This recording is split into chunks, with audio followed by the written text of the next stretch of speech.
반갑습니다. 송주준입니다. 추 장관의 상황이 날이 가면 갈수록 점점 위태로워지고 있습니다. 추 장관 측의 변호사도 지금 입장문을 내놨고, 그리고 또 추 장관 측에서 법적 조치까지 취했음에도 불구하고 어떻게 된 것인지 시간이 가면 갈수록 자신에게 지금 불리하게 상황이 흘러가고 있는데요. 이유가 간단한 거 아니겠습니까? 아무리 지금 자신이 갖고 있는 권력을 통해 가지고 사건을 은폐하려고 하고 감추려고 한다라고 해도 결코 진실은 감춰지지 않기 때문에 그렇겠죠. 저는 사실 지금까지 추 장관이 버티고 있는 것만 하더라도 대단한 사람이다, 저는 그런 생각이 듭니다. 아마 일반적인 사람이었다라고 한다면 진작에 양심의 가책을 느껴가지고 사퇴하지 않았겠습니까? 지금 아들의 군 휴가와 관련된 문제 같은 경우는 수많은 지금 제보들이 쏟아져 나오고 있습니다. 처음에 변호사가 나서가지고 그 제보를 하는 사람을 갖다가 거짓말쟁이다 이런 식으로 몰아가려고 했다가 그 당사자가 나서가지고 내가 국회에 가가지고 증언을 하겠다 이렇게까지 지금 얘기하고 있거든요. 추 장관 입장에서는 다른 사건들처럼 이 사건도 마찬가지로 시간이 조금 지나고 나면은 대중의 관심이 사라지고 흐지부지 돼가지고 그냥 지나갈 것이다, 그렇게 예상했을 수도 있습니다. 그러나 그거는 굉장한 오판이었죠. 대한민국 국민이라고 한다면 누가 됐든지 간에 분노를 느낄 수밖에 없는 두 가지 주제, 첫 번째가 교육이고 두 번째가 군 문제 아니겠습니까? 추 장관은 잘못 걸리셨습니다. 전임 법무부 장관은 교육과 관련돼가지고 터트려가지고 온 국민이 난리가 났었고,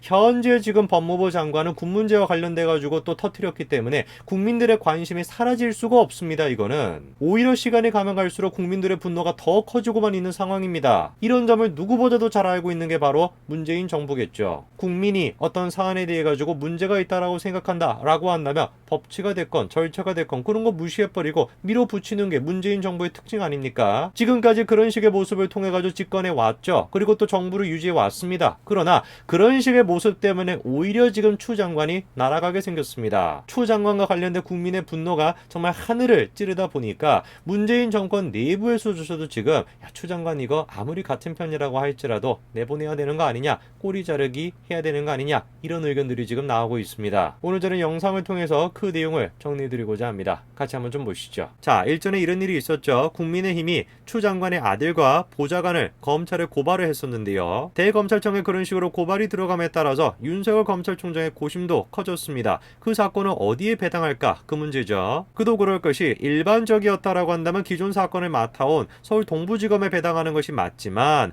해당 사건을 지난 8개월 동안 수사해온 동부지검이 별다른 성과를 내놓지 못한 채 봐주기 수사를 하고 있는 거 아니냐, 그런 의혹이 나오다 보니까 이거를 지금 도대체 어디에 배당을 해야 되나, 그거를 놓고 고민이 많았다라는 겁니다. 그러나 결국 윤석열 검찰총장은 그 아들과 관련된 문제를 동부지검으로 배당을 했습니다. 당시 이제 윤석열 검찰총장이 추 장관의 아들과 관련된 문제를 또다시 동부지검에 배당을 하는 것 두고서 많은 이제 또 비판이 있었습니다. 이거 지금 뭐 하자라는 거냐, 이거 지금 8개월 동안이나 지체를 했는데 또다시 윤석열 검찰총장이 추 장관의 눈치를 보는 거 아니냐, 그런 식의 비판이 나왔죠. 근데 저 개인적으로는 저렇게 지금 배당을 하면서 윤석열 검찰총장이 내놓았던 메시지, 총장은 검사를 믿는다, 그 메시지에 주목해야 된다라고 저는 생각을 했습니다. 그렇기 때문에 제가 생각했었을 때는 검사를 믿는다, 이런 식의 메시지를 같이 내놓음으로써 윤석열 검찰총장이 검찰 내부에서의 자신의 세력을 다시 한번 군집하려고 하는 거 아닌가, 저는 그렇게 생각을 했습니다. 물론 윤석열 검찰총장의 본심은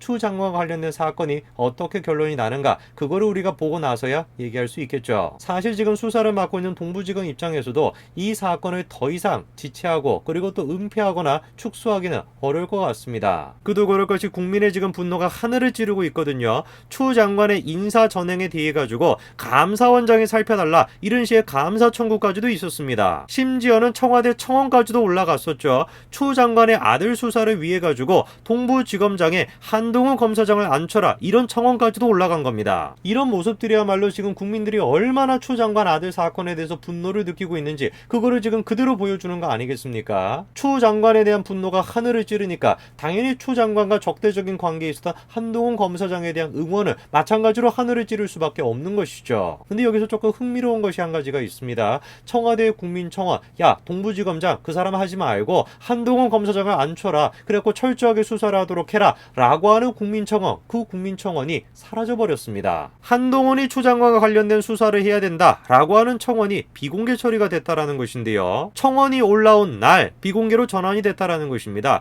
이유가 뭔지를 지금 들어보니까 공직자 본인이 아닌 그들의 가족 의혹과 관련된 청원은 재판 결과가 나오지 않았으면 비공개 처리한다라는 원칙에 따른 것이다. 이렇게 얘기를 합니다. 만약에 정말로 저런 식의 청원에 대한 원칙이 있었다라고 한다면, 규칙이 있었다라고 한다면 그거대로 처리를 한 것이니까 전혀 문제가 될 것이 없겠죠. 그런데 말입니다. 만약에 저런 식의 원칙이 없는데 없음에도 불구하고 있는 것처럼 얘기하면서 비공개 처리를 한 것이다 라고 한다면 이거는 우리가 뭐라고 밖에 생각을 못 하겠습니까? 지금 청와대에서 한동훈 검사장의 눈치를 본다, 그렇게밖에 우리가 생각을 할 수가 없겠죠. 자, 그럼 우리가 한번 따져봐야 되겠죠. 실제로 지금 국민청원에 대한 원칙에 저런 원칙이 있는가? 자, 그런데 어떻게 된 것인지 없는 것 같습니다. 비공개로 처리하는 원칙에는 뭐가 있습니까? 동일한 내용으로 청원된 거, 욕설 및 비속어가 들어가 있는 거, 폭력적이라 가지고 청소년에게 유해한 영향을 끼칠 수가 있는 거, 개인정보 허위사실 타인의 명예를 훼손하는 내용, 이런 것들이 이제 비공개 처리가 되는 원칙이라는 거예요. 청원을 비공개로 처리하는 원칙 어디를 지금 살펴보든지 간에 공직자 본인이 아닌 가족과 관련된 거, 그거에 대한 내용은 눈 씻고 찾아봐도 없습니다. 그러다 보니까 지금 어떤 이야기가 나올 수밖에 없는 거겠어요. 이거 뭐냐 도대체, 청와대가 지금 한동훈 검사장의 눈치를 보고 있는 것이냐, 한동훈 검사장의 이름이 지금 언급되고 부각되는 거, 그거 자체에 대해서 부담감을 느끼는 거 아니냐, 이런 지적이 나올 수밖에 없는 겁니다. 실제로 없는 원칙까지 만들어가지고 국민청원을 감추는 거 아니냐, 이런 주장이 나오니까 청와대가 뭐라고 합니까? 이번 청원은 네 번째 비공개 기준인 타인의 명예를 훼손할 소지가 있는 청원이라고 판단한 것이다. 공인 당사자의 의혹이라면 공개할 것이다. 이렇게 얘기를 하네요. 근데 저런 식의 말이야말로 언어 도단인 거 아니겠습니까? 공인이 왜 공인이겠습니까? 일반 사람에 비해 가지고 끼칠 수 있는 영향이 많기 때문에 공인인 거 아니겠어요? 그 말은 바꿔서 얘기한다라고 하면 일반 사람에 비해 가지고 책임을 져야 되는 게 많다라는 게 또 공인의 뜻입니다. 지금 추 장관의 아들과 관련된 문제도 마찬가지인 것이에요. 이거를 단순하게 추 장관의 아들 문제다 이렇게 얘기할 수 있습니까? 가족의 문제다 이렇게 얘기할 수 있어요. 애당초 지금 가족과 관련된 문제가 왜 발생을 한 겁니까? 추 장관이라는 존재만으로도 외압이 끼칠 수가 있기 때문에 추 장관 때문에 지금 이런 논란이 발생한 거 아닙니까? 무슨 놈의 근데 공인이 아니라 가족과 관련된 거기 때문에 청원을 갖다가 지금 비공개로 처리하겠다. 누가 지금 그 말을 지금 설득될 수 있겠어요? 저는 그래서 이런 식의 지금 한동훈 검사장을 동부지검장으로 앉혀라, 그래서 수사를 맡겨라 라고 하는 청원을 비공개로 한 거는 이유가 딱 한 가지밖에 없다. 문재인 정권 자체가 지금 윤석열 검찰총장과 한동훈 검사장의 존재에 대해 가지고 부담감을 느끼고 있다, 그렇게밖에 생각할 수 없다라는 겁니다. 실제로 보세요. 추 장관에 대해 가지고 문제가 없다라고 얘기했던 청와대가 알고 봤더니만 뒤로는 민정실에서 법률적으로 검토하고 있다라는 겁니다. 분명히 8일까지만 하더라도 청와대가 뭐라고 얘기했습니까? 추 장관 아들의 병역특혜 의혹에 대해 가지고 검찰 수사가 진행 중인 사안이라 특별히 밝힐 입장이 없다, 그렇게 얘기를 했죠. 심지어는 자대 배치 및 통역변 선발 관련된 의혹은 법적 문제가 없다라고 하는 입장을 갖고 있는 것으로 알려지기까지도 했습니다. 그런데 웬걸 뒤로는 지금 민정수석실이 추 장관 아들 의혹에 대한 법률 검토를 진행 중인 것으로 알려지고 있다라는 겁니다. 정말로 법률적인 문제가 없다라고 한다면, 앞에서 얘기했던 것처럼 정말로 법률적인 문제가 없는 것이라고 한다면 왜 뒤로 가가지고 법률적인 문제가 있는지 없는지를 갖다가 검토하고 있겠습니까? 당연히 문제가 될 소지가 있다라는 걸 청와대 스스로도 인지하고 있다라는 거 아니겠어요? 저는 머지않아 가지고 문재인 정부 쪽에서 추 장관에 대해 가지고 어떤 조치를 내릴 것이다, 저는 그렇게 생각합니다. 최근에 나온 문재인 정권에 대한 지지율을 한번 보십시오. 이번에 특히나 부정평가가 많이 나온 게 어딥니까? 자영업자와 그리고 20대입니다. 20대. 당내에서도 지금 계속해가지고 얘기가 나오고 있습니다. 어떤 식으로든 교통정리가 필요하지 않냐, 사퇴를 주장하는 목소리가 나올 수도 있다, 이런 이야기가 나오고 있죠. 법률적인 문제가 없다라고 한다면 추 장관의 사퇴를 안 해도 되겠지만, 글쎄요, 제가 생각했을 땐 법률적인 문제가 있을 가능성이 커 보입니다. 어떻게 제가 그런 생각을 할 수 있냐? 추 장관이 지금 자신과 관련된 의혹을 대처하는 방식에서 그거를 찾을 수가 있습니다. 이번에 추 장관 측에서 고발을 했다라고 합니다. 누구를 고발했냐? 부대장과 방송사를 고발을 했대요. 추 장관 아들 측에 부대 배치 청탁이 있었다라고 언급을 한 당시 주한민국 한국구 지원단장과 해당 발언의 녹취 내용을 보도한 SBS를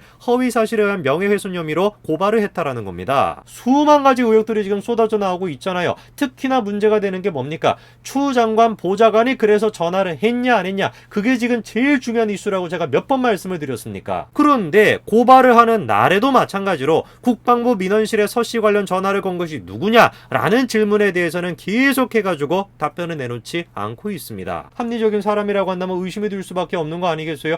당당하다라고 한다면, 정말로 문제가 있는 것이라고 한다면은 왜 청탁만 지금 고발을 하냐? 누가 보든지 간에 다른 그러면 고발을 안 한 것들은 사실인 거 아니냐? 이렇게 생각할 수밖에 없지 않겠습니까? 정말로 지금 청원의 내용처럼 한동훈 검사장이 사건을 맡는다면은 어떤 결과가 나올지 수많은 국민들이 지금 그거를 예상할 수 있는 거 아니겠습니까? 수많은 지금 청와대와 관련된 또 문제들, 그 문제들에 대해 가지고 윤석열이 만약에 그 사건을 맡는다라고 한다면 어떤 결과가 나올지 수많은 국민들이 또 예상할 수 있는 거 아니겠어요? 언제 이것이 다 낱낱이 밝혀질까요? 뭐 간단한 거 아니겠습니까? 정권이 끝나고 난 뒤에. 어차피 정권이 다 끝나고 나면 다 진실이 밝혀지지 않겠습니까? 그러니까 제가 간곡하게 부탁드립니다.